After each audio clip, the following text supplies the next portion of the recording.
Olá, teste. Olá, eu sou Mariana Gomes e eu vou apresentar para vocês um pouco sobre antígeno e anticorpos. É um dos conceitos básicos da imunologia para poder entender como se desencadeia todo o processo da relação do sistema imunológico. Inicialmente, é necessário entender sobre a natureza do sistema imune do tipo adaptativo humoral, uma vez que eu vou falar sobre anticorpo. Anticorpo, ele trata-se de um produto do sistema imunológico do tipo adaptativo humoral, que vai produzir uma resposta específica contra um antígeno específico. Diferente da imunidade inata, que temos uma primeira linha de defesa do sistema imunológico, que é inespecífico, ele é genérico, ele vai atuar contra uma diversidade de antígenos que invadem o sistema imunológico. A natureza do sistema imune adaptativo, ele traz uma resposta do tipo específica, tá? Existem dois tipos, a adaptativa, a celular, que ela é mediada por células, mas ela age especificamente contra antígenos extracelulares e contra antígenos tumorais. A natureza do sistema imune adaptativo, ele age contra antígenos extracelulares e de forma bem específica. Então, até o final desse vídeo, você vai entender como se dá a natureza do antígeno e anticorpo, como eles se encontram, como eles reagem e como desencadeiam uma resposta imunológica. Aqui também vai ser possível você entender a natureza química do antígeno, como ele responde a depender da sua natureza, a anatomia do anticorpo e os principais isotipos que temos de imunoglobulina disponível e conhecidas. Esse primeiro slide aqui eu vou mostrar para vocês como se dá todo o entendimento dessa resposta adaptativa humoral e ao longo dessa aula eu vou desencadear esse processo para vocês. Aqui são os antígenos que estão disponíveis. Antígeno é uma molécula que vai ter a capacidade de gerar uma resposta imunológica. Pode ser uma molécula, um vírus, uma bactéria, que vai se encontrar com o linfócito B. Esse linfócito ele vai ser o protagonista desse entendimento. O linfócito B é uma célula apresentadora de antígeno que vai apresentar aqui na superfície RCB. RCB é receptores de célula B. Quando expresso na superfície da célula B, ele chama de RCB. Quando ele é secretado ao longo de todo o processo de diferenciação, ele vai chamar de anticorpo. Basicamente, tem essa estrutura no formato de Y, que vai atrair, a célula B vai atrair o antígeno, vai endocitar, vai quebrar em fragmentos menores, chamados de aptenos, de fragmentos antigênicos, vai expressar na superfície da célula B através do IMHC de classe 2. IMHC de classe 2 é molécula de histocompatibilidade.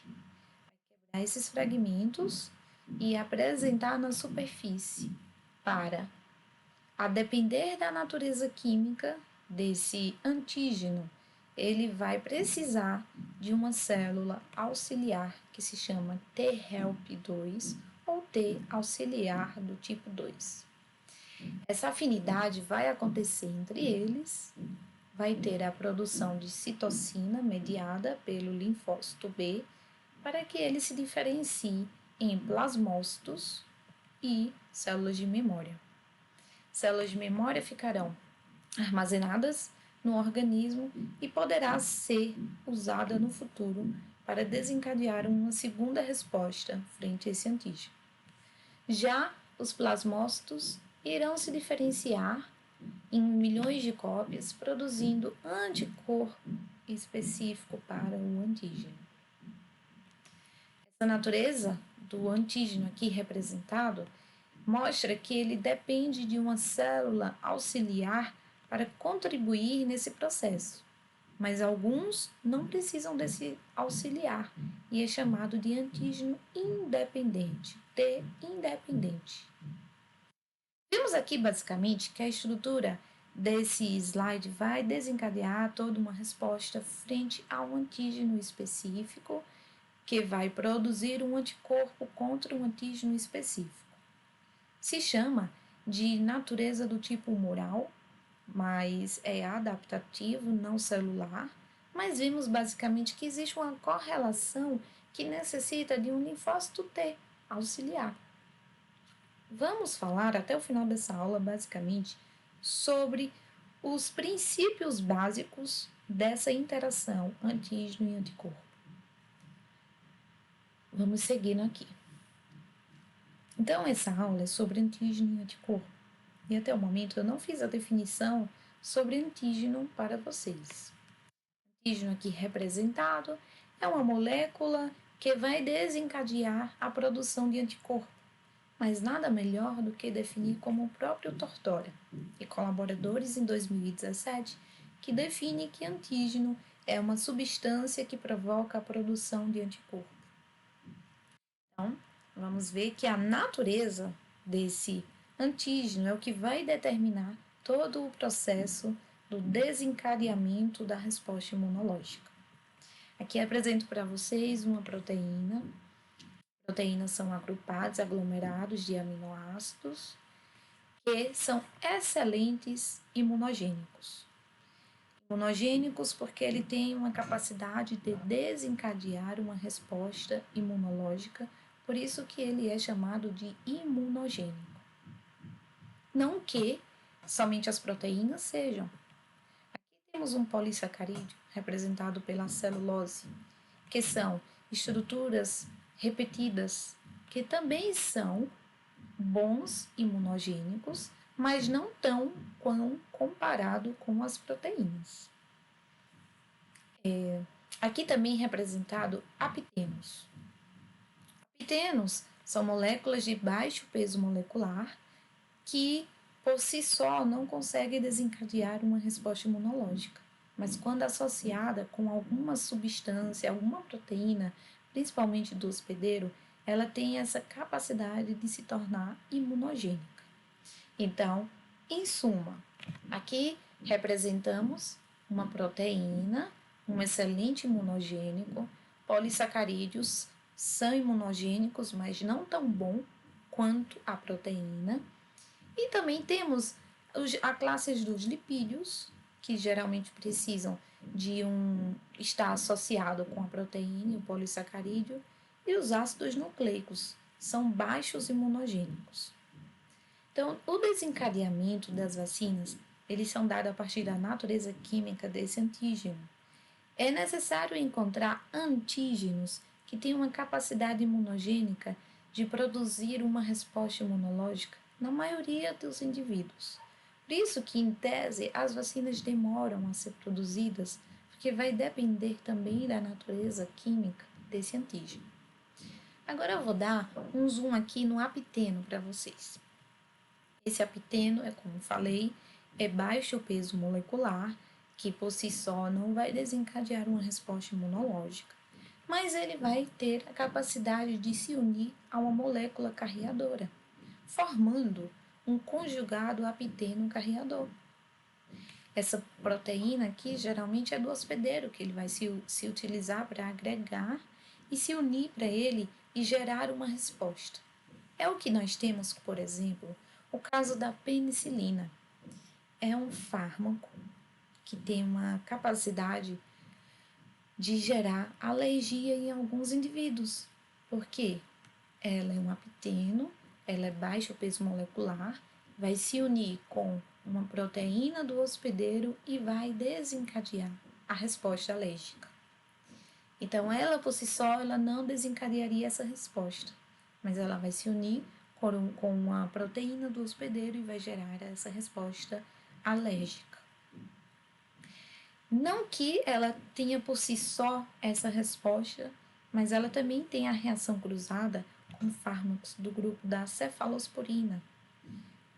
Vai ser uma reação cruzada, que eu vou explicar mais à frente como acontece esse processo. Voltando aqui para as substâncias, eu quero que vocês foquem agora nessa relação que eu falei no início da aula sobre antígenos T dependente e T independente. Trouxe aqui a proteína e se chama do antígeno T dependente, porque ele vai ter uma ligação com a nossa célula B, que é o protagonista da aula, no qual vai endocitar esse antígeno em fragmentos menores, apresentar na superfície da célula B, no RCB, atrair célula do tipo T auxiliar ou T help, que vai induzir a produção de citocinas pela célula B e vai gerar dois tipos de células, se diferenciando em plasmócitos e em células de memória. Esse processo é dado e se chama T dependente por causa dessa célula. Ele necessita dessa célula. Já que falamos de antígeno T dependente, vamos falar agora sobre o antígeno T independente. Aquela molécula de polissacarídeo que eu apresentei para vocês, que por ela ter repetições na superfície, ela vai atrair diretamente a célula B para que tenha essa resposta. Ela independe dessa célula do tipo T auxiliar. Vai produzir apenas plasmócitos que se diferenciarão e produzirão anticorpo. A diferença agora é que não vai ter a célula de memória, que pode ser solicitada a desencadear uma resposta no futuro. Quando que o antígeno T dependente, ele vai ter a produção de plasmócitos e células de memória. Voltando aqui para aquele início, quero agora que vocês prestem atenção. Eu vou dar um zoom para apresentar melhor para vocês. Isso aqui se chama de epítopo, tá? Esse epítopo, ele vai ser expresso na superfície do antígeno. A célula B, ela não vai reagir contra todo o antígeno, vai reagir com pedaços específicos, que nesse caso é epítopo. Ele vai reagir especificamente com o nosso anticorpo. Ele pode ser apenas um único epítopo, ou ele pode ter dois ou mais epítopos que irão reagir com os anticorpos. Então, até agora é chegada a hora de falar para vocês a definição de anticorpo. Anticorpo, o Tortora, ele define que são produzidos em resposta a um antígeno e podem reconhecer e se ligar. Ele é nessa estrutura, nesse formato aqui de Y. Aqui na superfície deles, preste atenção, se chama de valência. Valência é a capacidade que ele vai ter de se ligar, neste caso específico, com dois antígenos. Então, ele tem uma valência 2, porque na superfície, aqui, ele consegue reagir com dois antígenos. Ele pode se unir com uma cópia dele e formar um dímero, tendo uma valência aqui de 4, reagindo com até 4 antígenos específicos, unidos por uma cadeia J. Esse caso é um dímero. Mas ele também pode formar um pentâmero. São 5 anticorpos aqui, unidos por uma pentose e uma cadeia J, produzindo esse formato aqui pentagonal, que vai se unir, ter a capacidade de se ligar com até 10 antígenos. Já que estamos falando sobre esse pentâmero, vamos falar agora sobre os principais isotipos dos anticorpos. Os anticorpos serão resposta para o anticorpo que vai se ligar especificamente com ele. Temos uma classe com alguns anticorpos já produzidos no nosso organismo, mas a seguir vamos falar sobre os principais categorizados. Aqui, ó, vamos falar sobre a IgM. A IgM, ela forma 6% da fração sérica. Ela é unida por 5 monômeros e uma cadeia J. Ela é o primeiro isotipo produzido e também está presente aqui, ó, na superfície da célula B. Observa que essa IgM, por ela ter 5, ela tem uma capacidade de se agregar e se unir com até 10 antígenos. Então, ela tem uma capacidade chamada aglutinadora. Ela vai conseguir aglutinar o maior número de antígenos naquela região. Então, ela, ó, como falei para vocês, aqui está esquematizado uma célula bacteriana. E o principal local que ela está é nos vasos sanguíneos. O Tortora, ele fala que por ela ter um maior tamanho, ela fica um pouco restrita aos vasos sanguíneos. Ela não tem um poder de mobilidade muito grande. Então, fica restrito aos vasos sanguíneos. E ela é considerada a melhor ativadora do sistema complemento, porque ela tem uma capacidade de, aqui está a superfície da célula bacteriana, ela vai planar e vai permitir a ligação de substâncias, de moléculas do sistema complemento, desencadeando essa resposta. Então, ela também é a primeira a ser feita por uma célula B virgem. A célula B, ainda quando está no processo de maturação, vai desencadear na sua superfície o isotipo do tipo IgM e vai ser a primeira a ser feita. Isso confere um diagnóstico. Eu vou dar um exemplo. Digamos que um paciente está infectado por um patógeno do tipo a dengue, um exemplo. Essa dengue, quando o paciente chega para o médico e ele solicita anticorpo específico para IgM e IgG. Se o paciente ele chega com alta taxa de IgM para aquele antígeno X específico, com IgM significa dizer que aquela é a primeira resposta que o indivíduo está tendo, que o hospedeiro está tendo frente àquele patógeno. Por quê? Porque ela é a primeira a ser feita. Então, ela corresponde ao diagnóstico. Ela ajuda no diagnóstico. Já que ela está em alta taxa e é a primeira a ser expressa, ela vai dar indicativo de que aquela é uma primeira exposição ao antígeno. Agora, voltando aqui, uma vez que eu falei sobre IgM, eu vou falar sobre o IgG. O Tortora, ele fala que 80% da fração sérica que está no soro é derivado da fração gama-globulina do sangue e contém 4 subclasses, a IgG1, IgG2, IgG3 e IgG4. Ela tem esse formato em Y, diferente da IgM, que ela é pentagonal. A IgG ele tem o formato em Y e também está presente no nosso organismo. Ela é menor e tem uma capacidade maior de se difundir no nosso organismo, indo para locais de infecção, consegue migrar entre os tecidos e aqui principalmente representado através de uma barreira placentária no qual tem um feto. Então, ela tem capacidade de migrar até o feto, conferindo para ele uma resposta do tipo imune passiva. O que isso significa? Significa que ele não teve um contato direto com o antígeno. A mãe já teve um contato prévio, mas passa para ele uma resposta do tipo secundária, passiva, oferecendo para ele uma imunidade, uma vez que ele não foi exposto àquele antígeno.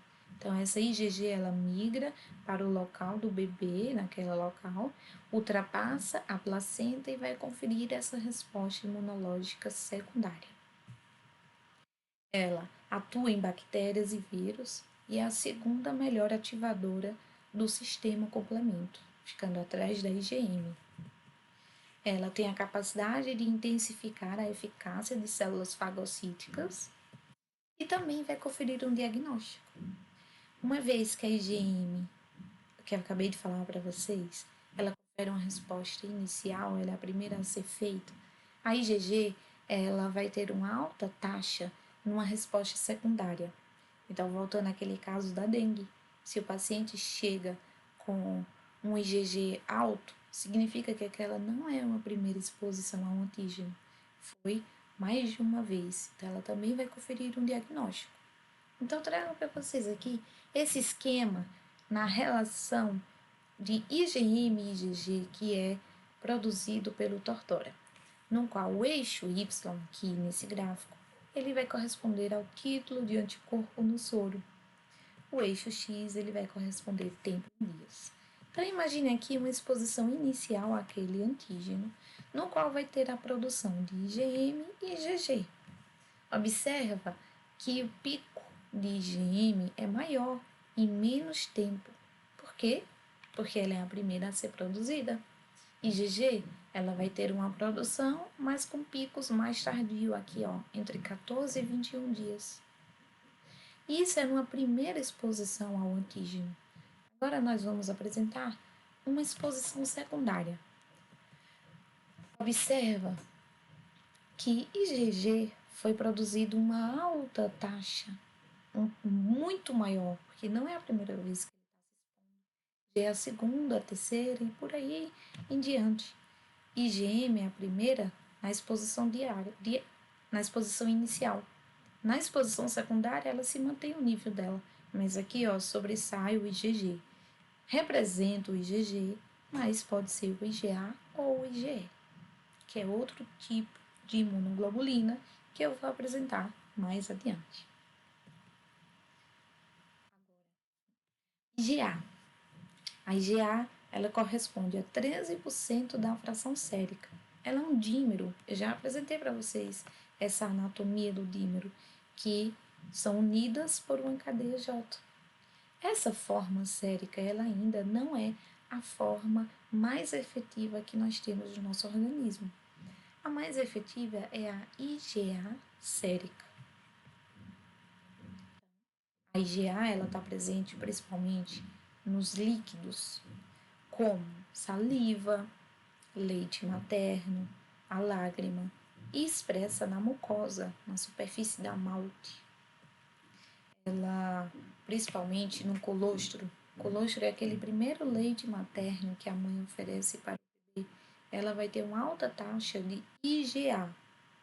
Vai conferir ao feto uma resposta, principalmente para os primeiros dias, para patógenos que têm a capacidade de infectar o TGA, que é o trato gastrointestinal. Então, vai produzir uma resposta de proteção para aquele indivíduo nas primeiras semanas de vida. A IgA secretora, que é a forma mais efetiva, ela vai conseguir impedir que o patógeno se ligue à superfície do hospedeiro, por exemplo. Então, a IgA vai se ligar à superfície do antígeno, vai se unir. Uma vez que ele está ligado, ele não vai ter capacidade de se ligar com o hospedeiro. Além disso, ela também tem a capacidade de neutralizar toxinas. A ideia é a mesma. Algumas bactérias têm a facilidade de produzir toxinas, que vai agredir o hospedeiro. Então, a IgA também se liga com essa toxina para impedir que ela se ligue com o hospedeiro. E por ela ser um dímero, ela tem capacidade de se ligar com até 4 antígenos. Ela também tem uma capacidade aglutinadora. Não tão quanto a IgM, mas ela tem sim uma capacidade, produzindo uma resposta principalmente na superfície da mucosa. Ela é mais abundante no nosso organismo. No Tortora, ele cita que nós temos a capacidade de produzir, em média, 15 gramas de IgA por dia. E ela tem uma vida curta. O tempo de meia-vida dela não dura muito tempo.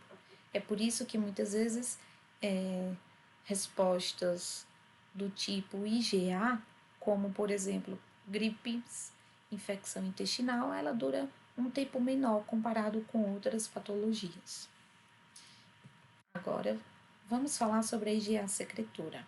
Observe aqui, dá uma ênfase aqui para a glândula salivar. Essa glândula salivar em maior aumento está aqui representado pela sua superfície com células epiteliais. Aqui tem o lúmen da glândula e aqui tem na superfície um componente secretor. Aqui temos um fluido extracelular e essa IgA ela vai reagir com a superfície da célula epitelial, vai adquirir esse componente secretor e vai migrar para o lúmen por transcitose. Esse componente secretor ele vai proteger essa IgA de ser degradada por proteínas, por enzimas ali presentes. Então, meio que vai dizer, olha, ela é nossa, não mexe. Ela é considerada normal aqui no meio. Então, ela fica atuando contra micro-organismos naquele local, mas não vai ser degradada por enzimas naquela região. Então, essa IgA, quando ela adquire esse componente secretor, ela é IgA secretora e é a forma mais efetiva da IgA. Agora, por fim, vamos falar sobre a IgE. A IgE, ela corresponde a 0,02% sérico. Tem a capacidade de ativar eosinófilo e mastócito. Aqui eu representei um desenho de eosinófilo, no qual temos na superfície ligada pela porção FC, que eu vou explicar mais à frente nessa aula, o anticorpo. Então, uma vez que ele está aqui, ele vai mediar que essa célula ela se degranule e libere mediadores inflamatórios para agir frente a um antígeno. Aqui eu vou dar um exemplo dessa IgE, tanto ligada com o eosinófilo, quanto ela secretada e agindo frente a um patógeno. Observa aqui, ó. A IgE ela vai ativar e ser bastante efetiva principalmente contra eumintos, vermes, parasitas. Então, ela, na superfície do eosinófilo, ela vai se ligar com ele, vai permitir que tenha essa degranulação, liberando mediadores inflamatórios, tornando aquele ambiente inóspito para o euminto, o verme e o parasita e ocasione a morte dele. Assim também como ele também tem a capacidade de se ligar na superfície da célula do euminto, permitindo com que receba atração de células daquele local e cause a morte desse verme. Então, se liga firmemente, confere diagnóstico.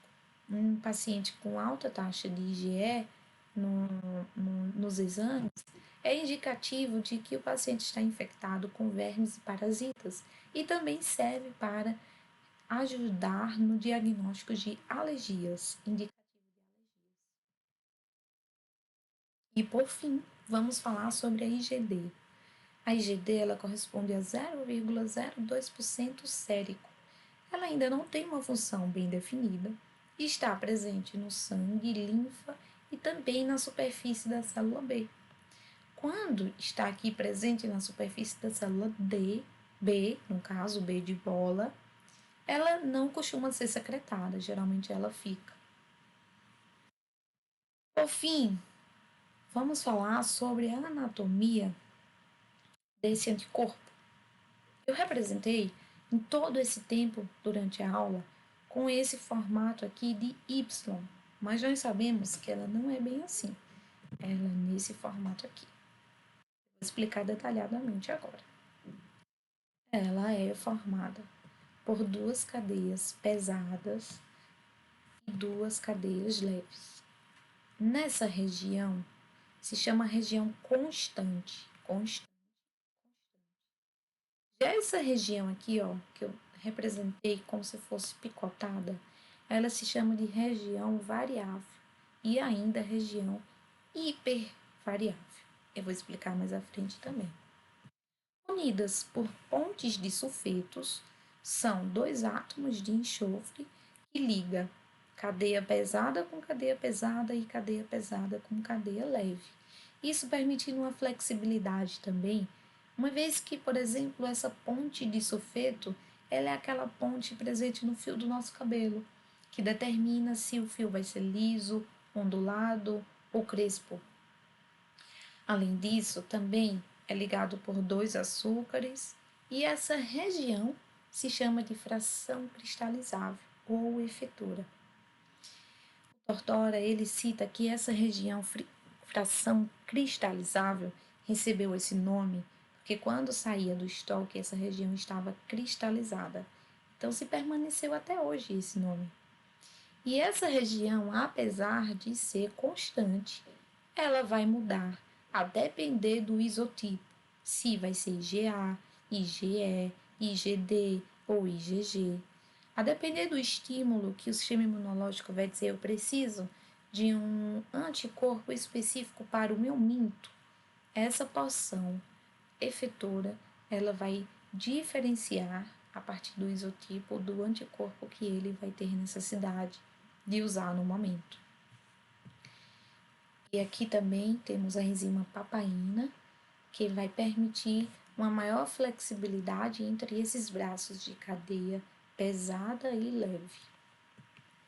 E essa região se chama fração Fab, que é a fração antígeno-bide. É o sítio de ligação com o antígeno. Observa aqui que ela tem a capacidade de se ligar com o antígeno representado com esse desenho. Ela tem uma flexibilidade entre esses braços, entre essas porções. Ela pode mudar a configuração dela de Y para T. Isso vai facilitar com que ela tenha acesso à superfície de antígenos mais distante. E essa região aqui se chama de região hipervariada. Nós temos codificado 25 mil genes e temos mais de 10 bilhões de anticorpos produzidos. Como isso é possível? Através de rearranjos aleatórios que irão acontecer entre essas cadeias, permitindo com que tenhamos um maior número de combinações entre esses anticorpos, produzindo a maior quantidade de diversidade deles. Então, essas hipervariabilidades que acontecem nessa região, esses rearranjos, elas ocorrem através da cadeia leve e pesada, através também entre essas combinações entre si de leve e pesada, ainda que durante a maturação da célula B e também através de permutação somática, que são mutações pontuais aleatórias que irão ocorrer entre as letras que são expressas dos genes para produzir uma maior diversidade. Essa hipermutação somática, ela vai acontecer já nos órgãos linfóides secundários, uma vez que essa célula ela migrou para o secundário, como por exemplo o linfonodo, o baço, placa de Peyer. Então, aqui temos uma ligação do pedaço do anticorpo com um antígeno representado aqui em laranja. Então, essa ligação, ela tem que ser uma ligação estável, não é uma ligação definitiva, é uma ligação reversível. E a natureza dessa ligação, ela vai ser principalmente de Van der Waals, interações hidrofóbicas, pontes de hidrogênio e interações iônicas. Observa aqui. Essa afinidade entre antígeno e anticorpo é uma atração física tão unida que vai formar um antígeno de alta afinidade, que aqui eu vou intitular de anticorpo X. Se encontrar um outro antígeno que até tenha a conformação, a estrutura muito semelhante entre os dois, vai ter um anticorpo que está intitulado de anticorpo Y. E essa baixa afinidade vai acontecer porque essa ligação física ela não tão unida quanto esse anticorpo X. É o que se dá a reação cruzada. Por quê? Voltando ao início da aula, que eu expliquei sobre a alergia à penicilina e a reação cruzada contra a cefalosporina, é o que acontece aqui. Digamos que o anticorpo X produziu uma resposta frente à penicilina, e aqui o anticorpo Y produziu uma resposta frente à cefalosporina. Ou seja, não foi um anticorpo produzido específico contra a cefalosporina, mas houve a ligação. Então, é isso que se chama de reação cruzada. E, por fim, agora eu vou fazer uma relação contra esses anticorpos que são produzidos para nos proteger frente a um antígeno específico, mas que por algumas vezes, principalmente na área médica e odontológica, há a produção de alguns anticorpos que são produzidos de forma inadequadas, que vão gerar uma resposta patológica. Todas essas imagens a seguir que eu vou apresentar foram retiradas do livro do Neville ou Neville, que vai ser referenciado no final desse slide. Cada pessoa que tiver interesse pode pesquisar. Há um capítulo específico somente para patologias de autoanticorpo de doenças imunológicas. Então, aqui temos o pênfigo, que está sendo representado aqui no assoalho bucal, pode levar à morte. Quando ela tem manifestação na cavidade oral e manifestação sistêmica, em geral na boca, ela é a primeira lesão a surgir e a última a desaparecer. Então, tanto o dentista quanto o médico tem que fazer um tratamento com a utilização de corticoide para dar uma baixa naquele sistema imunológico, na produção de autoanticorpo que vai se destruir e causar uma minimização dessa patologia.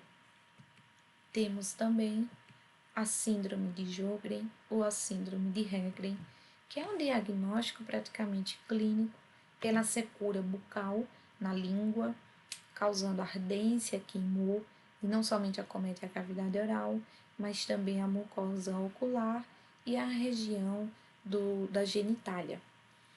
Observa aqui, ó, boca, a língua aparentemente seca, sem nem toda despapilada, ausência de papilas. Paciente muitas vezes relata que não tem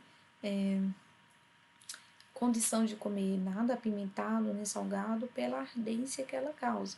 Então, nesse caso, o diagnóstico é clínico, mas a solicitação vai nos mostrar nos exames sorológicos uma IgG elevada. Então, nesse caso, para a síndrome de Sjögren ou Sjögren, o diagnóstico de anticorpo vai ser dado como uma alta taxa de IgG elevada. Não significa que causou pela IgG, significa dizer que ela vai ajudar no diagnóstico dessa patologia. Aqui também para a produção inadequada de anticorpo, nós temos o pemfigoide das membranas mucosas, o eritema multiforme, também são lesões aqui, ó, que em geral acomete região de gengiva, do lábio superior e inferior. Temos também o líquen plano, que vai causar essa forma aqui erosiva, causando como se fosse uma gengivite descamativa, produzindo ardência, sensibilidade e queimou para o paciente. E a psoríase, que acomete principalmente várias regiões do corpo e na cavidade oral é rara. Todos esses exemplos, eu friso mais uma vez, foram retirados do livro do Neville. E para finalizar a aula, eu retorno para aquele primeiro slide no qual eu fiz uma introdução da aula e agora eu vou relembrar a natureza do sistema imune adaptativo do tipo humoral, produzindo antígenos que estarão expostos no meio do hospedeiro, que se encontrarão, terão uma afinidade com o linfócito B. Esse linfócito B ele vai ser específico contra um antígeno específico, endocitar, quebrar em fragmentos antigênicos, apresentar na superfície da célula B através do RCB, que são receptores de célula B, inverdades no MHC de classe 2.